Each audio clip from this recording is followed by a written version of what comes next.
Je sais pas si tu as vu, mais il y a la Thiel Fellowship 2022 qui est sortie. Donc la Thiel Fellowship, c'est quoi pour ceux qui m'ont jamais entendu prier le dieu Peter Thiel en direct sur le podcast? Vous allez y avoir droit maintenant pendant quelques secondes.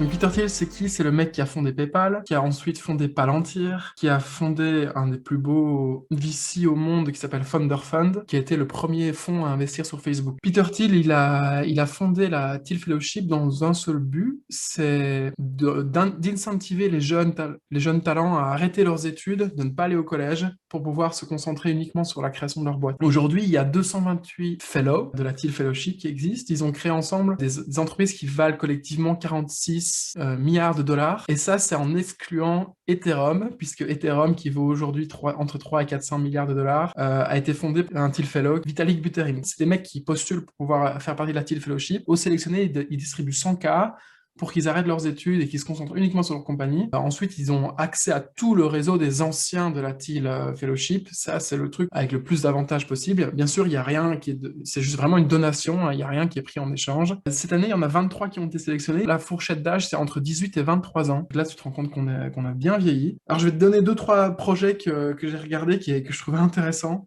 Il y a un objet qui te permet de monitorer ton glucose en temps réel et qui est non invasif. Il y a Branch.gg dont on a parlé dans le podcast. Eux, ils ont pivoté et ils ont l'air de se lancer dans le métaverse. Il y a Glorify. Glorify, c'est une app sur laquelle les personnes de confession chrétienne se connectent ensemble pour prier ensemble. Donc ça, c'est un truc de ouf. Apparemment, ils ont une C'est trop bien énorme ça. user base. Il y a le personal computer des satellites. Donc c'est des mini-satellites que tu peux lancer et que tu pourrais contrôler à distance. Ça s'appelle Skyline Celestial. Il y a une plateforme pour le computer vision qui reconnaît automatiquement les objets biologiques. Donc ça, c'est à destination des scientifiques. Et il y a ensuite aussi un type qui s'appelle Ryan Pack, qui a 21 ans, qui vit en Corée du Sud et qui a lancé Encore. C'est l'écosystème de revenus sur les stablecoins, Encore Protocol. C'est assez intéressant. Et j'avais envie de dire à l'audience, les mecs ou les filles qui en peuvent plus de la crypto, du Web3, etc., suivez ces mecs qui font partie de la Thiel Fellowship, mecs et des filles, bien sûr. Ils font des trucs intéressants qui, en général, sont très précurseurs et qui sont des indicateurs de marché à suivre, selon moi. C'est pas un hasard si dans la pharma/biotech, il y a de plus en plus de personnes qui se lancent.